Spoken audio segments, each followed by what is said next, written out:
Welcome to the Herd in the Corridor podcast, a podcast about making sense of business within the U.S.-India corridor and beyond. I'm your host, Angela Chitkara. Joining me today from London as a co-host is Matthew Bishop, former U.S. editor and writer with The Economist magazine and managing director at the Rockefeller Foundation Bellagio Center. He is co-author of a book published in 2008 called Philanthrocapitalism, How the Rich Can Save the World. Joining me today is the co-author of a newly released book, Angela Tata, Powerful Learnings for Corporate Success, Mr. R Gopalakrishnan, who endearly goes by Gopal. He joins us from Mumbai. And Mr. K.V. Rao, Chairman and Director of Tata International Singapore, joining us from the city-state. He recently joined me on a panel at the Milken Institute's Asia Summit in Singapore on India and a Globalized World. Welcome, gentlemen. So Gopal, what is the legacy of Ratan Tata? Tell us a story. I think his legacy is twofold. First, he did not in any way destroy or mitigate the legacy that he inherited. And the second thing is that he passed on the legacy in an enhanced form to his successor. That's very, very important point, in my opinion, because Tata is a legacy company.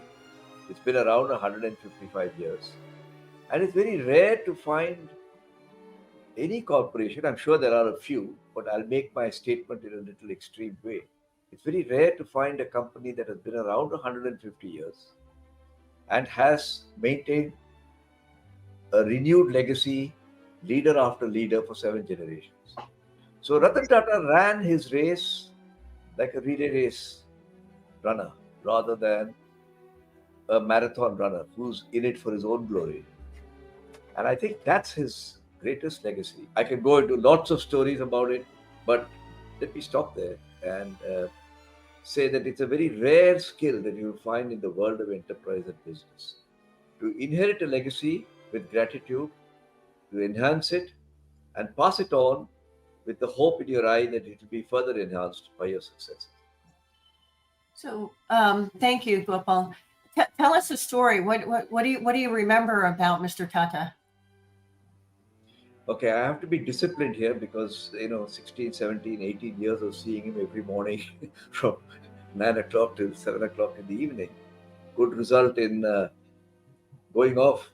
I think what I remember very much about him is his boldness. Because for the first time in my career, I saw a bold person who didn't look bold. I met a lot of bold people and they look bold. And my definition of a person who looks bold is that he speaks with a swagger. He's got, pizzazz about him. And he makes big statements which catch the eyes of journalists. But here was a person who was exactly the opposite. And yet he took many bold decisions. And I would just offer 2 categories by way of an example, rather than go off into all this. The first very bold decision he took was to go global. And the acquisition of Tetley, the acquisition of Taurus in the UK, Jaguar Land Rover, Brunamont in chemicals, General Chemicals in the US. All of these were seen by peers at that time as being, this guy has lost the game, he's lost the plot. But all of them didn't work perfectly, but many of them have worked to the advantage of the group. So that's one example of boldness. And now, of course, in hindsight, people are able to see that it was bold, but not at the time it happened. The second cluster of bold moves was, I have worked in Unilever for 31 years, and Unilever has people who come in at the age of 20 and then they groom them all the way. I was very struck by the fact that in Tata there were many, many late career recruits. That's a very risky thing to do in business and management because cultural fitments and ways of working and so on become very important. And Ratan Tata did this knowing the risk, but solving a business problem and then making sure that the risk was mitigated to the extent that he could help that process. I was one of the beneficiaries of this. I joined Tata when I was 51, 52, coming from a very Anglo-Saxon company like Unilever into something that was a very Indian company like Tata. And I think I survived because I happily retired. But that is a great legacy. Very few people in the world of enterprise can say, as leaders, that they managed to bring in people and help them to settle into the culture of Tata. Gopal, that's fascinating that you talk about that because, you're talking about issues that are of great concern today, in the workplace, such as ageism. And then you're talking about it in the Asia context, which is interesting. Angela, I've been privileged to work for the group for about 20 years, all from sitting out of Singapore, and also privileged to work under Mr. Gopalakrishnan. And what a delight and what a great feeling in retrospect it is to have served a group with such values and such a leadership. I would relate to the first interaction I had with him well before joining the Tata Group. It was sometime around 2002. I was in Singapore. I was in the Singapore Civil Service serving the Singapore Trade Development Board. And he came in, and there was only one acquisition that was done in the group, which was Tetley. And because I was professionally involved in what was then characterized as globalization move for Singapore, I stood up and asked him a question in a public forum on his views of why globalization and where globalization and what the Tata Group believes in. He answered it beautifully. He said, it's not really globalization, but it is right now internationalization, because it is not that a company is going entirely or overall totally a global corporation. And his argument was, it was not just about size, it was just not about business or competence, but at the heart of it, he said, it is to make Indian corporates stronger and more effective, and how to bring the best practices into it, and how to build in the new world order a place for these companies. So that was very profound. And whatever I have experienced in a limited way in my interactions with him, because I would only see him when he comes here, or I had gone into meetings and had some presentations to do, Mr. Tata's profile is not just that of a business leader. What is so impactful about that individual is he has been a personality way beyond business. He has been also a personality beyond India. And he's also a personality that has impacted people beyond the executives and employees.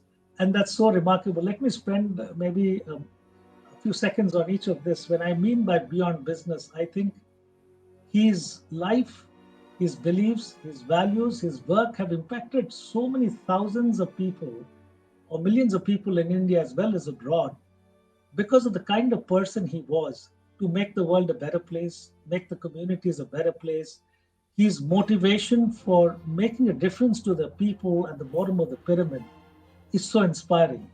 And no wonder today there's no other business leader perhaps in the whole world who people did not know who he is, but have grieved when he left. And today it's almost a movement all around the world. People do not know him, have been actually grieving and remembering what he stood for.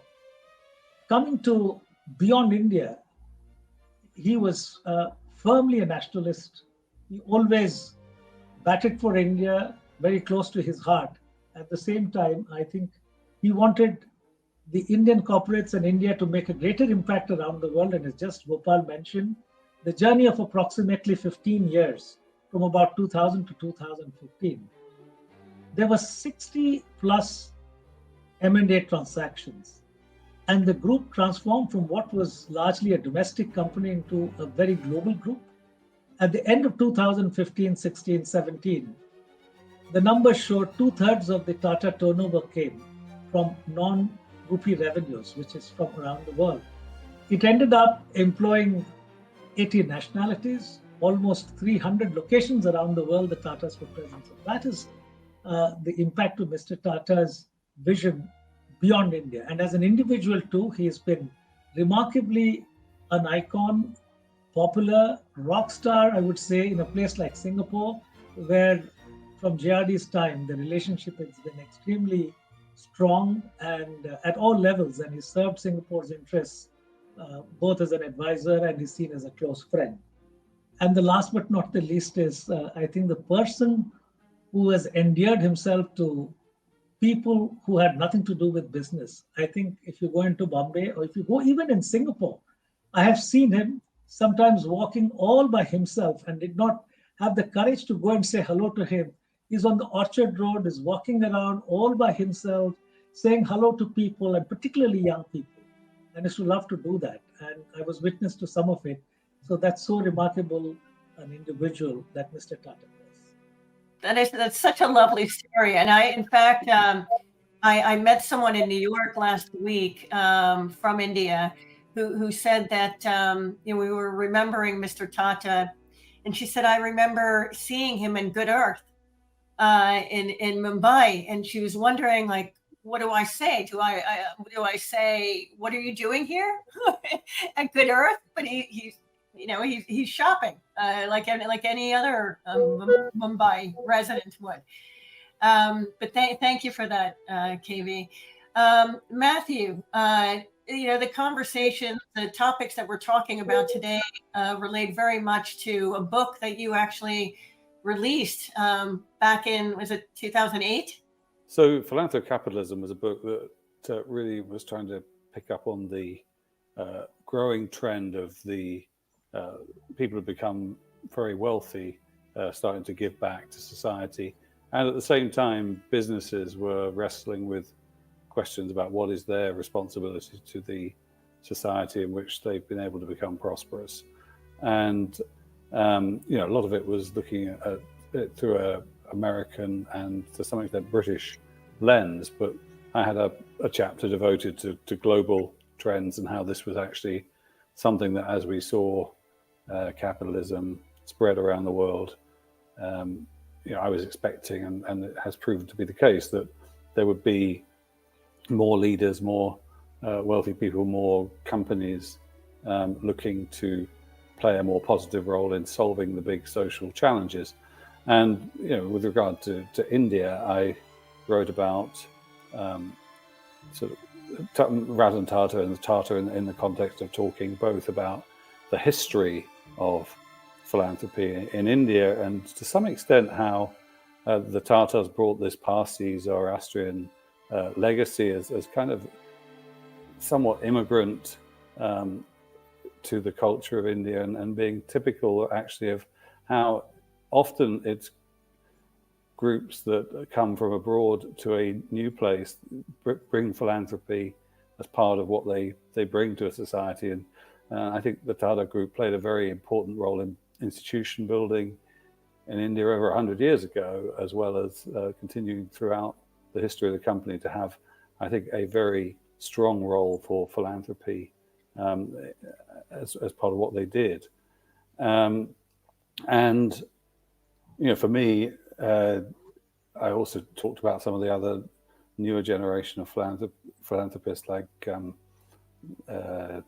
Premji Foundation and Nanda Nilekani, a company both from rivals to the consulting services that Ratan Tata built up. So it felt to me like, and I saw Ratan Tata at receiving an award from Peggy Rockefeller Delaney for his philanthropic leadership in India about a decade ago, and he was very striking in what he said, which was firstly that he was concerned and excited about the requirement that Indian companies spend 2% of their revenues or their net profit on philanthropy, and he was excited that this was embedding in the culture corporate philanthropy, but also nervous that there would be lots of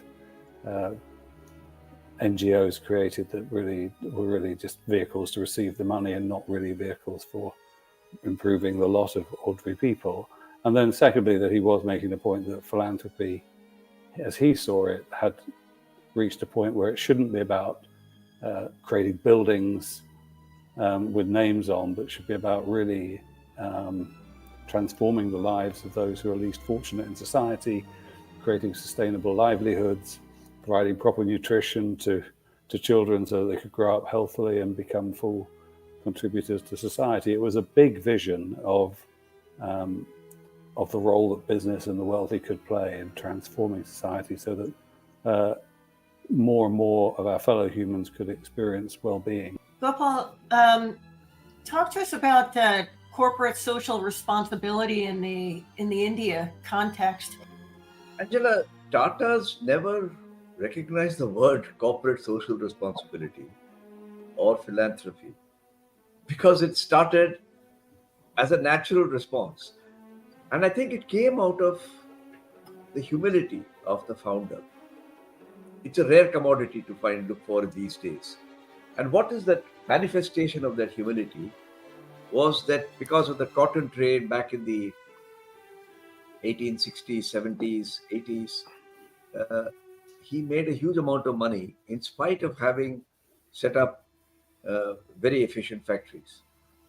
And when the then British governor of Bombay, a gentleman called Lord Ray, R-E-A-Y, invited him for some function, he started his statement by saying, "Providence has blessed me with far more than I should have got."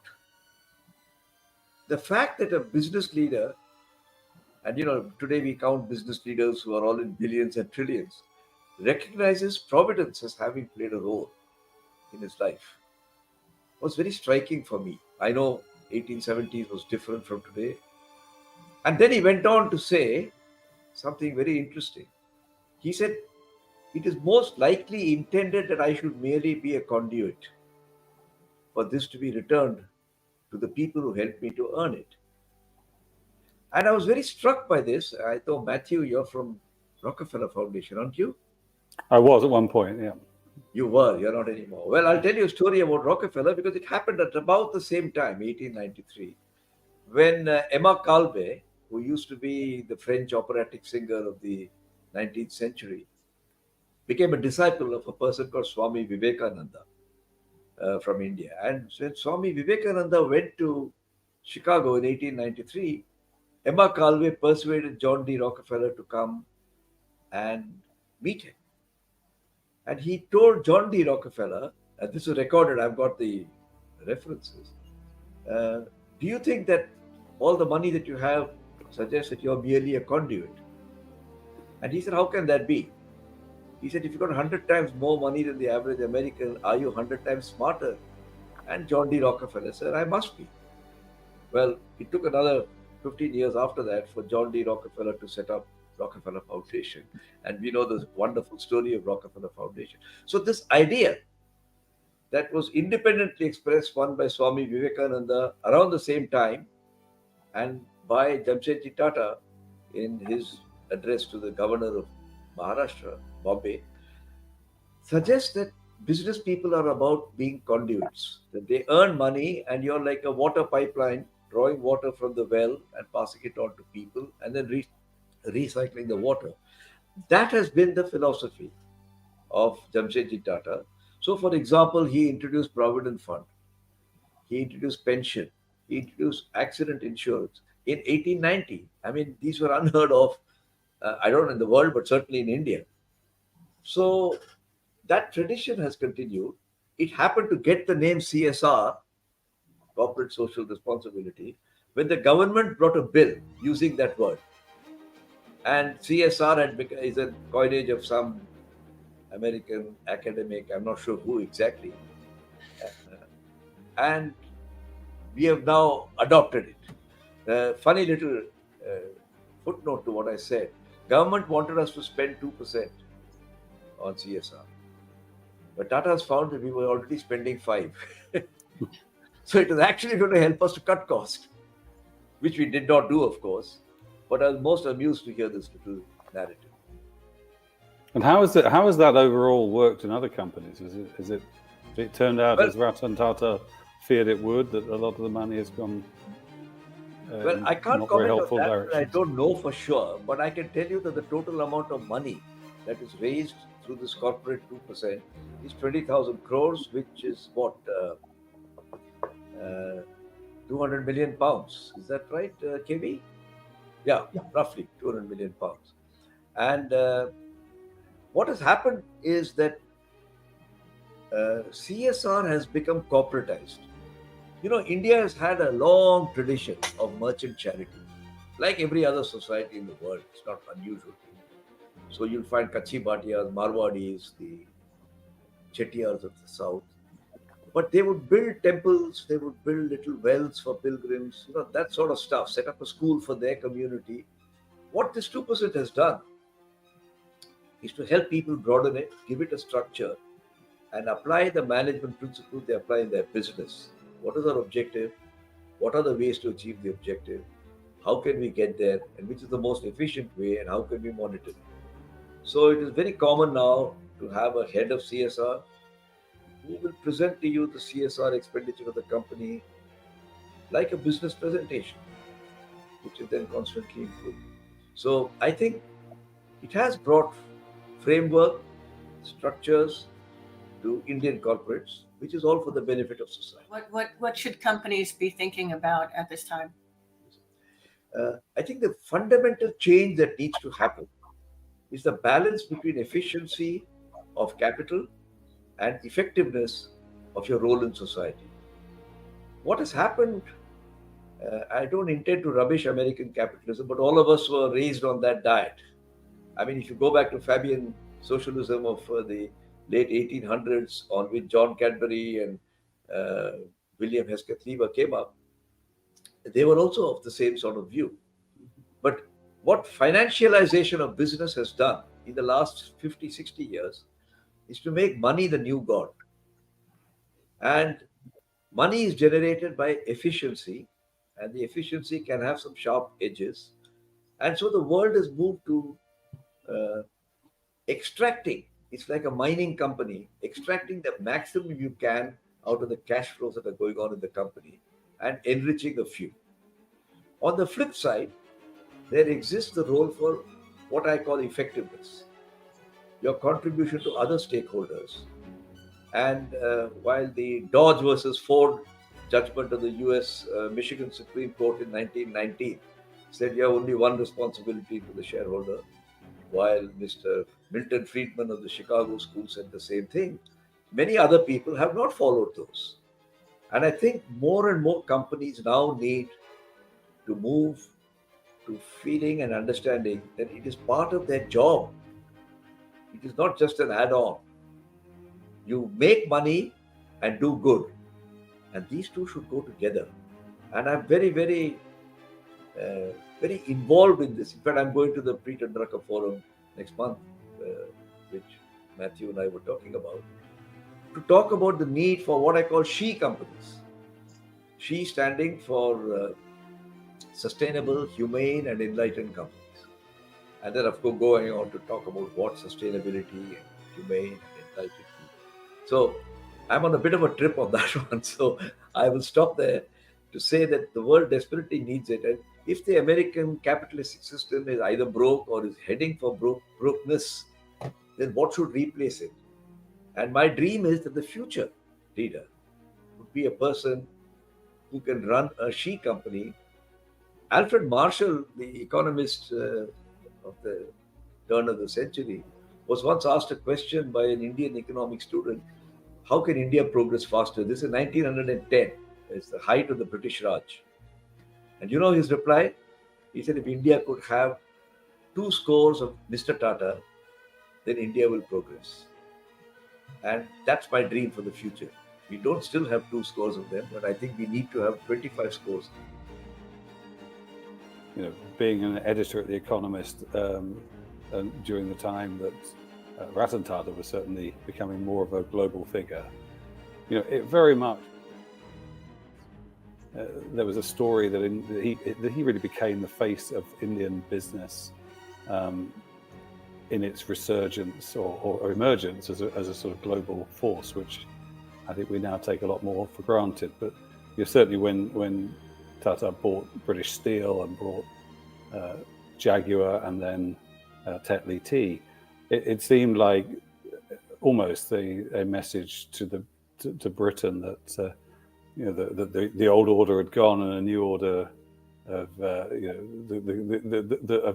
new emerging economy being the power in the world was there, and that I think Ratan Tata in particular was this extraordinary, dignified, values-driven, honest face of India business at a time when there were also plenty of less honest, less value-based Indian business leaders also getting some attention on the world stage. And so, he was, I think, just what India needed as a face for its global emergence as a business force. And I remember he also, the first time I met him was at the Business Council for International Understanding, where he received the Eisenhower Award for Global Business Leadership, because other business leaders in the West and in fact across the global South also saw in this person, the values and the wisdom, as well as the canny businessman's approach to getting stuff done. But I do one other thing I recall was that one of his challenges had been to as was a broader challenge, I think, for India, was to move from a very bureaucratic way of doing things to a more risk-taking entrepreneurial culture. And I was told that he was that one of the things he did was create a recognition for heroic failures, for people who tried to change things and it didn't work, and which in India was seen as initially as a very bad thing to do, career-ending failure, disaster. But he wanted to celebrate that in the way that Silicon Valley entrepreneurs, love to brag about their past failures as how they, learned their trade and learned how to take risks. And so promoting that culture of more willingness to take risks was something that he was very committed to, and honoring those who were willing to take those kind of risks. Actually, I took the idea to him because I was inspired by the experience of Volkswagen in Regensburg. And his reaction was exactly the opposite of what you said. Wow. But he said, I don't want to stop you. I think the man was open-minded. So go ahead. And in the first year, which was 2007 or something like that, we've got only 12 applicants, and all of them were from the UK. Because maybe in the Anglo-Saxon culture, it's okay to admit that you made a mistake. I am now, of course, long retired, but my present colleagues tell me that they get 2,500. And the question is not whether it was my idea or somebody else's idea. The credit is to the person who was open-minded and said, well, if it works, it works. So what if that was my first reaction? So there's a double celebration there of a leader with an open mind and an organization and it's not a failure, it's a huge success. And what made you think this was and something that was needed? Ratan Tata called me one day and he said, I want you to apply your mind as to how we can change the culture of innovation in Tatas. Not the processes, because that's easy. There are lots of academics who will tell you processes. I said, how the hell do you go about changing culture? And how can I have a formula for it? So it set me on a certain path. And one of the things I discovered in that was an obscure, unknown, uncelebrated HR manager in the Regensburg factory of Volkswagen went to his boss, who was also open-minded, and said, try it. And it worked. And I said, well, why don't we try it? But the idea that came to my head was, again, out of not serendipity, I would say. I had what Lord Buddha called the beginner's mindset. Lord Buddha said you should always lead life with the beginner's mindset. And I said, I don't have a clue how to change the innovation culture of a group as vast as Tata. So any idea will be okay. And I stumbled on this one. By the way, the latest Tata numbers on the website are that we have over 1 million employees. And if you add associates and people who work with us, it comes to 4 or 5 million. And if you take an average of 4 or 5 per family, then we are talking of almost 20 million people, about 4 times the size of Scotland. the issue of leadership succession Right. obviously came up, after when he decided to retire, and then the initial successor, it didn't work out, and he intervened again. I mean, what can we learn from that period, and how he thought about leadership succession, and what lessons we can learn from that? He always felt that it's worth taking the risk of leadership appointment, succession, etc., provided you have a backup plan. Don't just walk away and say, I found a successor and I'm done. And then, like Michael Eisner, you come back after some time and say, hey, I got it all mixed up, I'm jumping back. Do that only if you must. And he was very fussy, and made us all very fussy about recruiting people for attitude and not for skills. I didn't know anything about how electricity is generated, how a truck is assembled, how soda ash is bubbled through from seawater. He said that you can learn. But if you come with the right attitude, because we can't teach you attitude. And that was a very big lesson for me. That you recruit people for attitude and not for skills. Whereas most managers do the exact opposite. Oh, he's had 20 years in the software industry or writing code or in artificial intelligence, recruit him. And then, of course, you get into problems. So I think the takeaway for it can be his focus on attitude. And very difficult to judge attitude. But that's what we do when we find a partner in life, when we decide which school our kids should go to, when we decide who will be the next CEO. Managers and leaders of the future will be paid for their judgment, not for their results only. That is the sort of message. As I'm listening to you, I'm hearing that, Ratan Tata was a man, ahead of his time. He embraced failure. He was considered to be, a chief recruiter for Tata. There are so many stories of him engaging one-on-one with employees. He took very good care of his employees. He was also an ambassador, for the Tata company. So what are the lessons now as we think about today? What are the lessons, the leadership lessons that the world can learn from a Ratan Tata? And how much of it, and you've sort of referenced this, but how much of it, of his leadership traits are inherent in the Indian culture? I think the way to look at the chairman of Tata Sons is to see him as a leader, but now he's a leader of leaders. Tata does what it does and performs so well because you have fantastic leaders who are managing directors of multi-billion-dollar companies. If you take TCS, the guy who runs TCS is running an enormous company. The guy who runs Tata Steel is running an enormous company. Mm-hmm. We also have leaders who run small companies or startups. Now, it's a very different attitude to be a leader of leaders than to be a leader. And if you ask me what is the difference, I would say a leader of leaders has to be affectionate. That's not necessarily required of a leader of a company. It's just like being a good grandparent is not the same as being a good parent. If you take a family social situation. I have learned how to be, I hope my grandchildren agree with me, I've learned how to be a good grandparent. But I must say it was a very different experience from trying to be a good parent. And a leader of a leader has to have that. And affection has to be the underscoring point. And Ratan Tata was by nature. J.R.D. Tata, his predecessor, was a very affectionate person. And he has written about affection in management, which nobody else in the world talks about.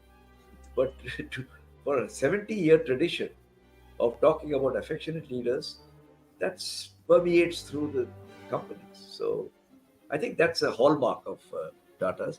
We sometimes look like bumbling characters who are running a bureaucracy, which is also probably true to some extent. You can't say everything is perfect about yourself. But the underlying relationships of Tata people Even those who left the company, by the way. I mean, it's very rare. If I take the alumni of Tata and the current employees, I've counted about 4 million people. And it's amazing, really amazing, that somebody who worked as a secretary in the company for 10 years and then got married and went away still feels for Tata. So it is possible to respect a company, which many companies in the world are respected, but it's very difficult to love a company. And that's the distinction of Tata, in my opinion. It's a company that's respected and loved. Gopal, you know what? I love what you just said, because again, these are issues that we're actually talking about today in the workforce, cultural inclusion. You know, and that culture is something that starts at the top in senior level management with the CEO, for example. You know, earlier you had talked about the term CSR. That it was an Americanized, you know, a term that was coined that, you know, Indian companies had taken on. Similarly, the term diversity, equity, and inclusion, DEI. You know, every religion, exists in in India, and so, you know, I'd love to pose this question of what is diversity, equity, and inclusion in the India context, and cultural inclusion at Tata. In Tata's, I suppose we never used that word, as you rightly said. It's become so much a part of our DNA. Yes. That typically all the leaders at all levels and around the world have a certain shared purpose about how to do good. I would just tell you, we had so many subsidiaries in Southeast Asia, almost 50 odd Tata companies operating. If you go to Thailand and see that the local steel company there of Tata's put out, vehicles, buses, which are mobile libraries, because education was a theme globally we were trying to impact. Where schools did not have books, these guys would go and do it. And similarly in Vietnam, we had certain interesting programs. We had STEM programs in places like China. And in Singapore, where we are much smaller, we said we'd go and work. All our employees every year would work out a small program where with our hands and feet, we go there and help a certain institution where there are specially able kids and then take them out for an outing. These are things which are never programmed and told from the top. But I think that's where I think the flourish of the Tata way of doing things comes. And it's so unique as a group that anywhere, everywhere you go and touch a Tata company or a Tata employee who has been there for a while, you would feel that sense of purpose in that person. And I think that's very unique.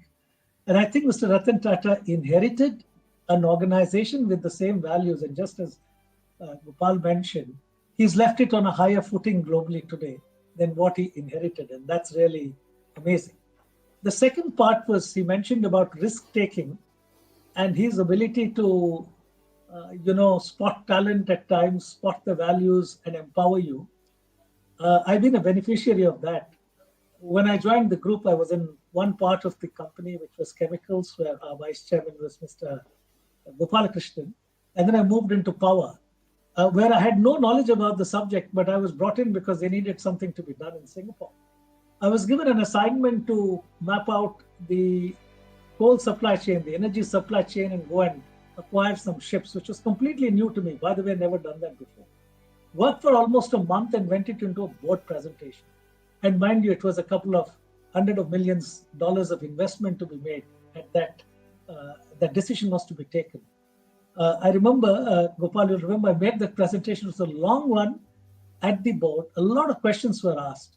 And he was very intent in listening. And I was not sure what the decision will be because it was completely new. It was needed. It was necessary. It was the right thing to do from a value chain integration, but it was a big decision to take. So everyone was wanting to make themselves careful and right. And here I am presenting. I'm not an expert on the subject of the questions. There was a pin drop silence for about 3 to 4 minutes. And then Mr. Tata said, with a smile, let's bite the bullet. And that's it. We had to create a company, which was the first assignment I took, and Gopal was my chairman then. And we created the whole business around it. Now, that needs courage. And it was a new business, not just to me, but as a chairman, for him to take the decision. Because he was supporting it on a much bolder decision he took in power to set up an ultra mega power project with a $4 billion investment, where a lot of risks were not completely closed at the time of bidding. But that's the kind of the strength that he had as a person. So I think the ability to empower, to support you, and to make inspire you to do is something which is very unique. I would like to maybe touch one aspect of his personal, charisma, if I may. The way he used to go and meet people, just the personality was so amiable that people who never knew him would just sort of get very endeared to him. I think it was a combination of humility and a very calm way of dealing with people. And I remember one particular instance when he came to Singapore to address the university students. Well, he didn't like to speak in public very much. And he did come to the Singapore Management University, and I had a couple of my colleagues in the reception room. And he called me aside and said, how many of them, because we were all the suited guys who came in, he says, how many of you are around? I said, it's a very small group, because he didn't really want to address, the executives more than the young people. So we went and sat in the back. And I tell you, it was such a memorable interaction that the young undergrad kids asked him all kinds of questions of personal nature, why he did not get married, why he did not do this, why he did not do that. He was so patient and indulgent. And just when Gopal mentioned the quintessential grandfather, who doesn't get irritated with this kind of, questioning, and being very honest in his answers and being authentic. So that was the kind of person he was. Many of these things that have become buzzwords later in the corporate jargon, they have been endemic to Tatas for years together. We've had so many of our lady colleagues at all levels. And if you look at a technology company like TCS, I think it's got a very high percentage of women employees at all levels, right from the board down to the technical staff. So this has been very, very much a part of Tata's. All languages are spoken, people from all around the world. As I mentioned, I think the last count, we had about 80 nationalities working for us. So it's truly international in that sense. And we celebrate, for instance, outside India, where Mr. Tata would come, he would be very happy to celebrate a Chinese festival or a Thai festival, or, get into the cultures, because he had that kind of a nature to connect with people who are quite different from the core of an Indian culture. Who might emerge next, as you see, as the world looks for a face of Indian business that is attractive and inspiring in the way that Ratan Tata was? Who would you point to? You're asking me? I really don't know. I honestly don't know. But I must recall that when JRD stepped down and Ratan Tata was appointed, nobody would have thought of him. He was the butt of every single criticism from your fraternity, if I might use that word, the Fourth Estate. Because they said he's just nobody. We tend to make the mistake in the general public domain, in politics, in business, of looking at the exit image of a leader with the entry image of a successor, his or her successor. And that's a fundamental flaw. It's like looking at your 3-year-old child and treating that child as a 30-year-old child. You're bound to come to wrong conclusions. I think the positive news is that there's lots of talent within Tata, within India. And I don't know who that person will be, but there will be somebody. But I hesitate to say it will be the Tata chairman, because I'm not that clairvoyant, let's put it that way. Matthew, I would desire and I would hope Tatas have become an inspiration to many companies, and there may not be companies of the size of Tata's in terms of depth and width, but there are many purpose-driven companies that are coming out of India, both in the technology space, in the innovation space, in many new areas, who are trying to follow the same values. And they've gone on record and they keep saying that it is Tata's which is an inspiration to us. So I suppose Mr. Tata has ignited many entrepreneurs with the same set of values, could be slightly different in terms of their presentation and manifestation. But what I would look at it in the next 10 to 15 years, perhaps there will be more than one Ratan Tatas or Ratan Tata-like individuals who will make an impact on the world stage. And I would say that let there be many more and let that spread. As we look to the next 20, 25 years from now, what is your outlook on leadership and India in a globalized world? Gopal? I think there was a Russian economist called Nikolai Kondratiev. He was a very controversial economist in his time. And he said the world works on long cycles and short cycles. And what we tend to focus on is the short cycle. But there's a very long cycle. And when that long cycle happens, it changes lots of things dramatically. And one example was when the Japanese defeated the Russians in the 1905 war, when for the first time Asia was seen to be, in hindsight, resting back. And that has played out 120 years.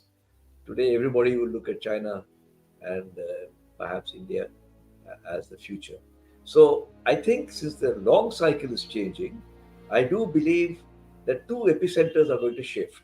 I'm not sure in which precise direction, but I have a view. One is the epicenter will move to Asia, and in due course, maybe to Africa, which I hope it will happen for the sake of humanity. The second epicenter that is going to move is this relentless pursuit of wealth will shift to philanthrocapitalism, to use the word that was used just a while ago by Matthew. What form that philanthrocapitalism will take will vary, and all strength to that. But the two pivots on which, if I'm alive by then, I will hope to see the world move, is the shift to Asia, which is now seen by everybody as inevitable, and the shift from the Michael Friedman type of capitalism to philanthrocapitalism. And I think that will be for the benefit of the world. I would hasten to add there are two flows in the next 25 years which are perhaps unstoppable.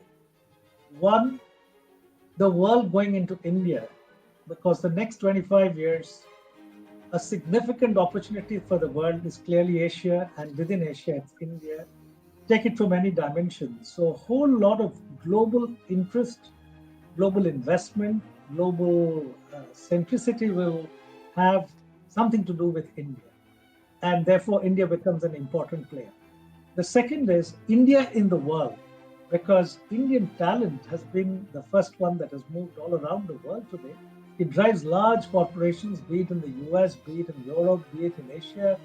I think Indians are a tribe that has proven itself in terms of being able to spread their talent and do things around the world.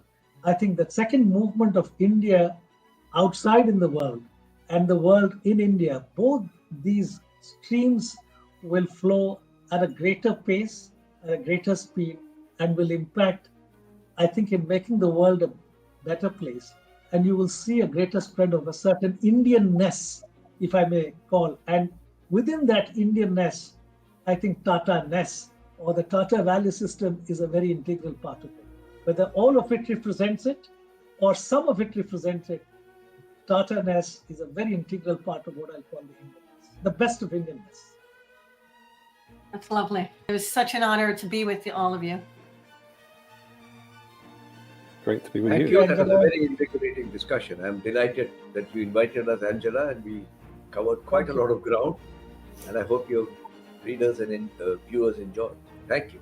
And that was Mr. R Gopalakrishnan, co-author of the newly released book, Angela Chitkara Explores, Powerful Learnings for Corporate Success.